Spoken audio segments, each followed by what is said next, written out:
In case you're wondering, no, I'm not wearing a dress. And no, I'm not saying what I'm wearing underneath. This is a ko. This is my national dress. This is how all men dress in Bhutan. That is how our women dress. Like our women, we men get to wear pretty bright colors. But unlike our women, we get to show off our legs. Our national dress is unique. But this is not the only thing that's unique about my country. Our promise to remain carbon neutral is also unique. And this is what I'd like to speak about today. Our promise to remain carbon neutral. But before I proceed, I should set you the context. I should tell you our story. Bhutan is a small country in the Himalayas. We've been called Shangri-La, even the last Shangri-La. But let me tell you right off the bat, we are not Shangri-La. My country is not one big monastery populated with happy monks. The reality is that there are barely 700,000 of us, sandwiched between two of the most populated countries on earth, China and India. The reality is that we are a small, underdeveloped country doing our best to survive. But we're doing okay. We are surviving. In fact, we are thriving. And the reason we are thriving is because we've been blessed with extraordinary kings.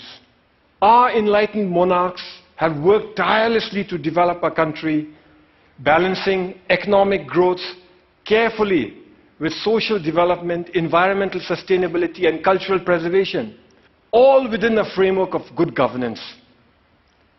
We call this holistic approach to development gross national happiness, or GNH. Back in the 1970s, our first king famously pronounced that for Bhutan, gross national happiness is more important than gross national product.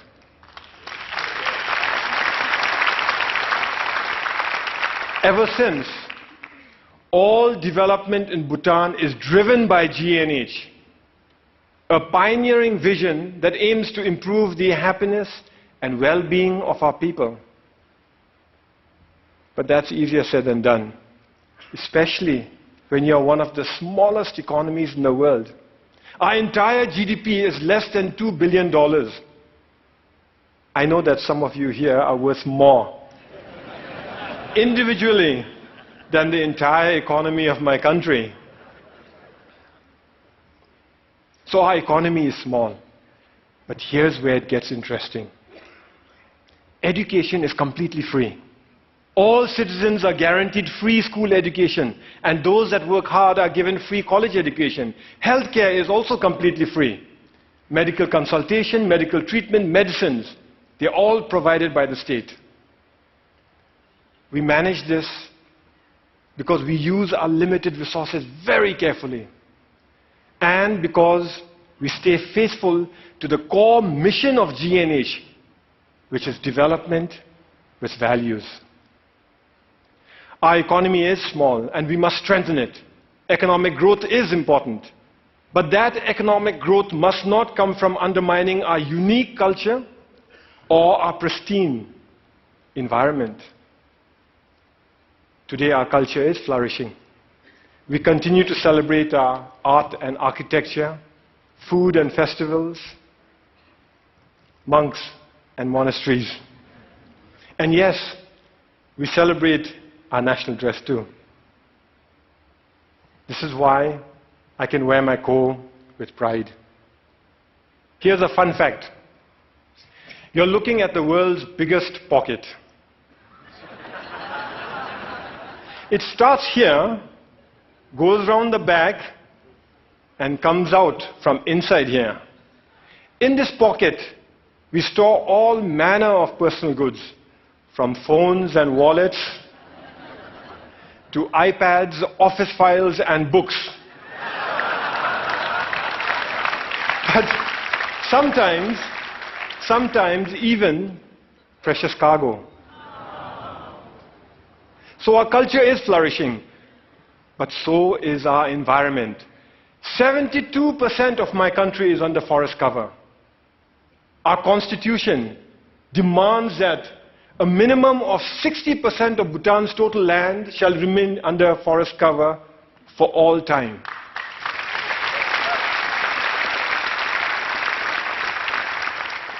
Our constitution, this constitution, imposes forest cover on us. Incidentally, our king used this constitution to impose democracy on us. You see, we, the people, didn't want democracy. We didn't ask for it. We didn't demand it. And we certainly didn't fight for it.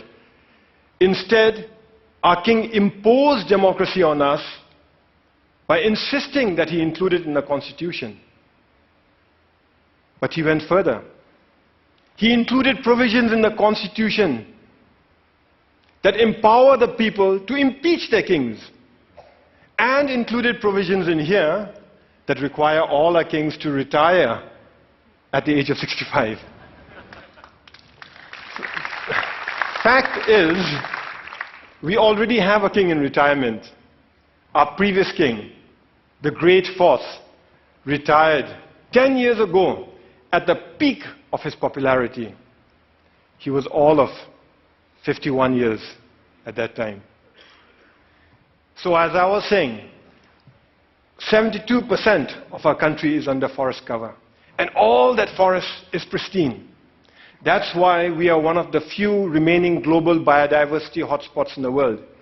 And that's why we are a carbon neutral country.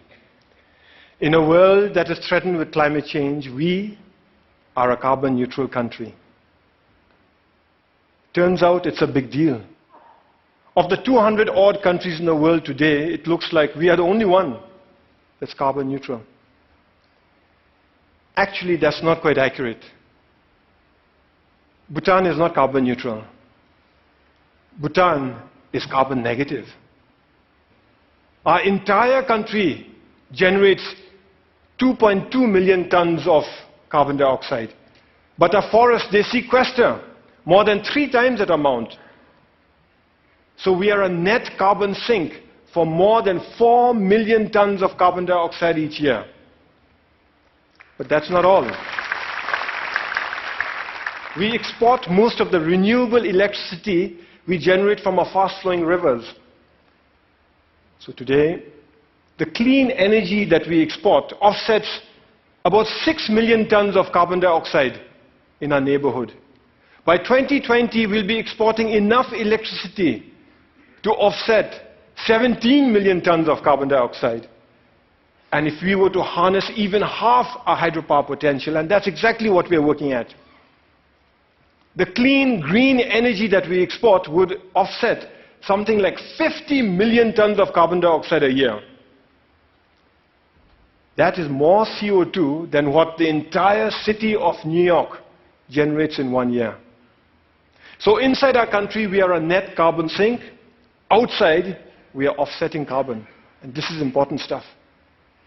You see, the world is getting warmer. And climate change is a reality. Climate change is affecting my country. Our glaciers are melting, causing flash floods and landslides, which in turn are causing disaster and widespread destruction in our country. I was at that lake recently. It's stunning. That's how it looked 10 years ago. And that's how it looked 20 years ago. Just 20 years ago, that lake didn't exist. It was a solid glacier. A few years ago, a similar lake breached its dams and wreaked havoc in the valleys below. That destruction was caused by one glacial lake. We have 2,700 of them to contend with. The point is this: my country and my people have done nothing to contribute to global warming. But we are already bearing the brunt of its consequences. And for a small, poor country, one that is landlocked and mountainous, it is very difficult. But we are not going to sit on our hands doing nothing. We will fight climate change.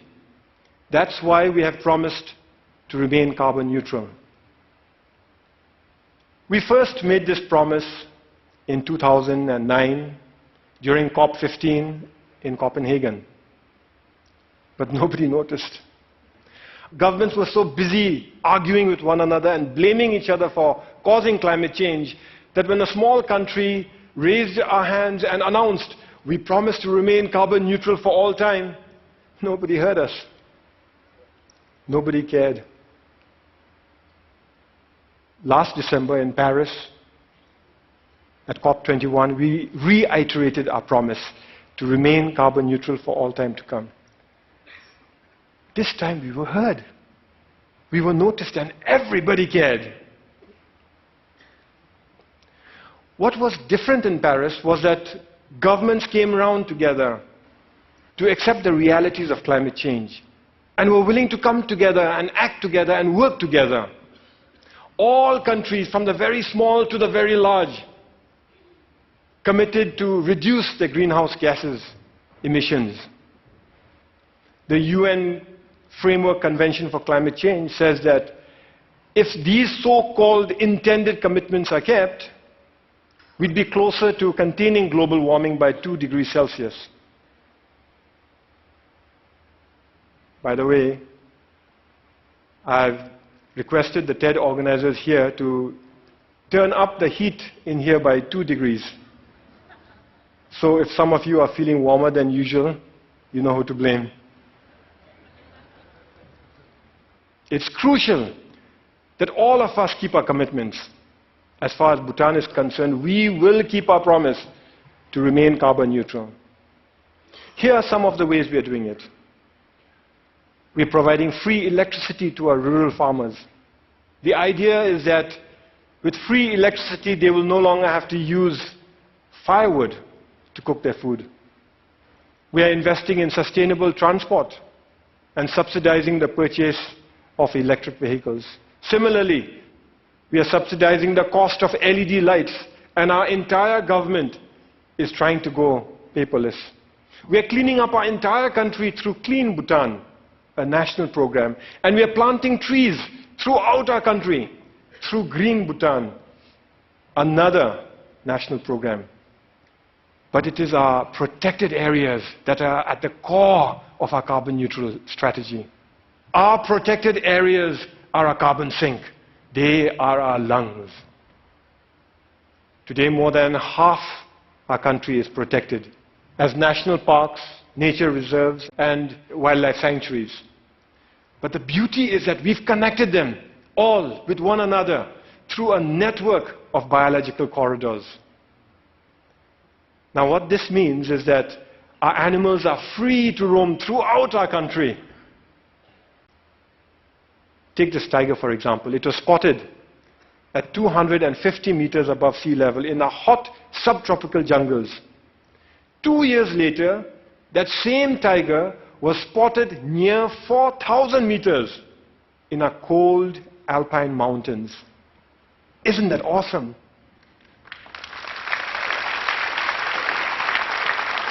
We must keep it that way.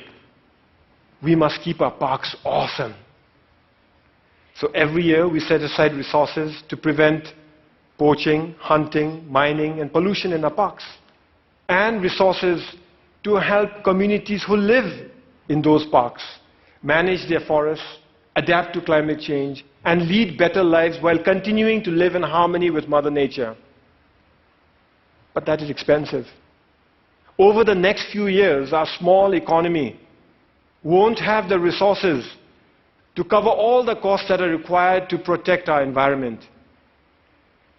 In fact, when we run the numbers, it looks like it'll take us at least 15 years before we can fully finance all our conservation efforts. But neither Bhutan nor the world can afford to spend 15 years going backwards. This is why His Majesty the King started Bhutan for Life. Bhutan for Life gives us the time we need. It gives us breathing room. It is essentially a funding mechanism to look after our parks to protect our parks till our government can take over on our own fully. The idea is to raise a transition fund from individual donors, corporations and institutions. But the deal is closed only after predetermined conditions are met and all funds committed. So multi-party, single closing, an idea we borrowed from Wall Street. This means that individual donors can commit without having to worry that they'll be left supporting an underfunded plan. It's something like a Kickstarter project, only with a 15-year time horizon and millions of tons of carbon dioxide at stake. Once the deal is closed, we use the transition fund to protect our parks, giving our government time to increase our own funding gradually till the end of the 15-year period. After that, our government guarantees full funding forever. We're almost there. We expect to close later this year. Naturally, I'm pretty excited.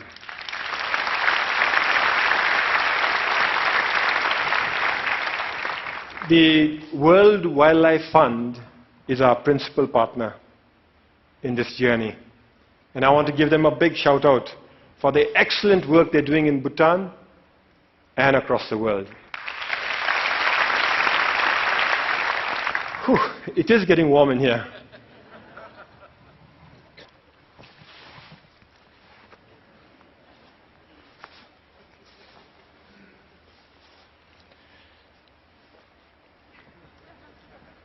I thank you for listening to our story. A story of how we are keeping our promise to remain carbon neutral. A story of how we are keeping our country pristine for ourselves, our children, for your children and for the world. But we are not here to tell stories, are we? We are here to dream together.